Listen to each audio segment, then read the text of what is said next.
ஒரு பையனுக்கு sports car மேலே ரொம்ப ஆசை. அவர் பெரிய பணக்கார விட்டு பையன்.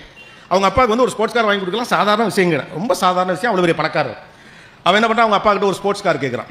இது ஒரு வெளிநாட்டு கதை, அதனால ஸ்போர்ட்ஸ் கார் நம்ம ஒரு தான் பைக்குன்னு வச்சுக்கலாம்னு வச்சுக்கங்களேன்.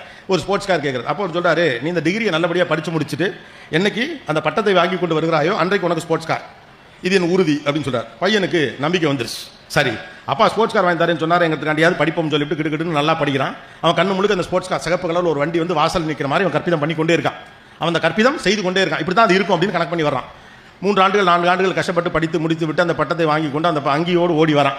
அப்பா கிட்ட வந்து அந்த சர்டிஃபிகேட் கேட்டு, அப்பா நீங்கள் சொன்னதுபடி நான் முதல் வகுப்பிலே தேறி இருக்கிறேன், இந்த பாருங்க என்னுடைய ஸ்போர்ட்ஸ் காரங்க நீங்கள் வாக்குறுதி கொடுத்தீர்களே அப்படின்னு சொன்னோடனே அவர் என்ன பண்ணுறாரு, அவனை கட்டி இணைத்து ஒரு முத்தம் கொடுத்து விட்டு ஒரு புத்தகத்தை பரிசாக அவனுக்கு கொடுக்குறார். ஓகே, நம்ம ஊரில் புத்தகம் பரிசாக கொடுத்தா எவ்வளோ கடுப்பாங்க யோசிச்சு பாருங்களேன். இந்த புத்தகத்தை மட்டும் பரிசாக கொடுத்தோம்னு வச்சுங்களேன், என்னமோ சரி தொலைது அப்படின்னு வாங்கி வச்சுக்கிற மாதிரி வாங்கிப்போம். அது பெரிய பொக்கிஷத்தை கொடுக்குறோம் அப்படிங்கிற கணக்கெல்லாம் இருக்காது. அவனுக்கு ரொம்ப ஆத்திரம் வந்தது. தந்தை ஏமாற்றி விட்டதாக நினைக்கிறேன். என்னடா இவ்வளோ தூரம் கடைசி அவர் சொன்னபடி உழைத்தோம், நம்ம அவர் சொன்னபடியே செஞ்சு முடிச்சுட்டோம். ஆனால் இருந்தாலும் இவ்வளோ பெரிய பணக்காரன் ஒரு ஸ்போர்ட்ஸ் காரங்க அன்றைக்கி ஒரு நாள் செலவு இருக்குது, அதை வாங்கி கொடுக்காம என்ன ஏமாத்திட்டானே அப்படின்னு சொல்லிட்டு கோபமாக அந்த புத்தகத்தை அந்த இடத்துல வைத்து விட்டு வீட்டை விட்டு கிளம்பி போகிறான். வீட்டை விட்டு கிளம்பி போனவன் அவன் போயிட்டு ஏதோ பண்ணி அவனெல்லாம் வந்துட்டான். ஒரு 15-20 ஆண்டுகள் அதுக்குள்ள அவனுக்கு திருமணம் ஆயிடுச்சு, 2 குழந்தைகள்லாம் ஆயிடுச்சு. ஒரு நாள் அப்படியே அனாமதேயமாக வீட்டிலே அமர்ந்திருக்கிற போது அவனுடைய பிள்ளை மடியில் ஏறி விளையாடுகிற போது அவனுடைய அப்பாவின் எண்ணம் ரொம்ப வந்து மனசில் உறுத்து. சே, இப்போ நம்ம அப்பா நம்ம எவ்வளோ ஏங்கியிருப்பாரு, 20 வருஷம் அவரை ஏதோ ஒரு காரணத்துக்காக விட்டுட்டு வந்துட்டோமே, அவ்வளோ பெரிய பணக்கார மனுஷன், இவ்வளோ சொத்து பத்தெல்லாம் நமக்காக சேர்த்தால விட்டுவிட்டோமே அப்படின்னு சொல்லிட்டு ரொம்ப மனசு உறுத்த. இடையிடையே அப்பாவின் ஞாபகம் வந்தாலும் கூட அவர் செய்த துரோகம் அவனுக்கு அழுத்தமாக உறுத்தி கொண்டிருந்த காரணத்தினால அவர் போய் பார்க்கவே இல்லை. சரி, அப்பாவை போய் பார்ப்போன்னு கிட்டத்தட்ட 20 ஆண்டுகளுக்கு பிறகு கிளம்பி தன்னுடைய சொந்த ஊருக்கு போகிறான். ஒரு 500-600 மைலுக்கு அப்பாற்பட்ட ஒரு இடம். அங்கே போனால் அந்த பழைய பங்களா அப்படியே இருக்கிறது. வீட்டுக்குள்ளே போகிறாரு. அவர் சிறு வயதில் இருந்தபோது சிறு வயது பிள்ளைகளாக அங்கே வேலை பார்த்த சில பேர்லாம் பெரிய ஆளாகி அங்கே இருக்கிறாங்க. அப்பாவுடைய போட்டோ இருக்காங்க. அப்பா செத்து போயிட்டார். அப்பா அவுட்டு.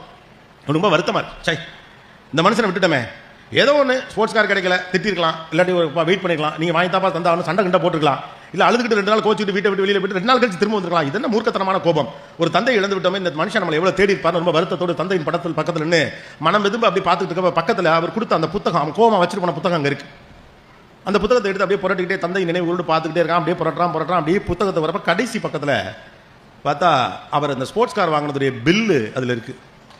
அந்த ஆளு நேராக அதை கொடுத்து போடா போய் கார் எடுத்துட்டு வரான்னு சொல்லாம அது ஒரு புத்தகத்துக்குள்ள வச்சு கொடுத்துருக்காரு. இந்த முட்டா பையன் அவசரம் கொடுக்க கோவத்தில் போட்டே புத்தகத்தை தூக்கி வீசிட்டு போயிட்டான். ஆனா கடைசி பக்கத்திலே உனக்கு வேண்டியது இருக்கிறது என்றவர் சொல்லுவதற்கு முன்னாக ஓடி போகிறவன் தன்னைத்தானே அதிகமாக கேள்வி கேட்டுக்கொண்டு முடிவுகளுக்கு வருகிறான். இதெல்லாம் எதனால் நடக்குது? முன்னெடுக்கப்பட்ட முடிவுகள். தந்தை ஏமாற்றி விட்டார். கொஞ்சம் பொறுமையாக இருந்தால் நமக்கு தேவையானது ஆட்டோமேட்டிக்காக கிடைச்சிடும். 2வது முக்கியமான விஷயம், கடவுள் நீங்கள் கேட்பதை உங்களுக்கு பிடித்த வடிவத்திலே கொடுப்பார் என்ற அவசியம் இல்லை. அது வேறொரு வடிவத்தில் உங்களுக்கு கொடுக்கப்படும். அதான் நான் சொன்னேன், நீங்கள் தேடுகிற மாதிரியே அது உங்களுக்கு இருக்கணுங்கிற அவசியம் இல்லை.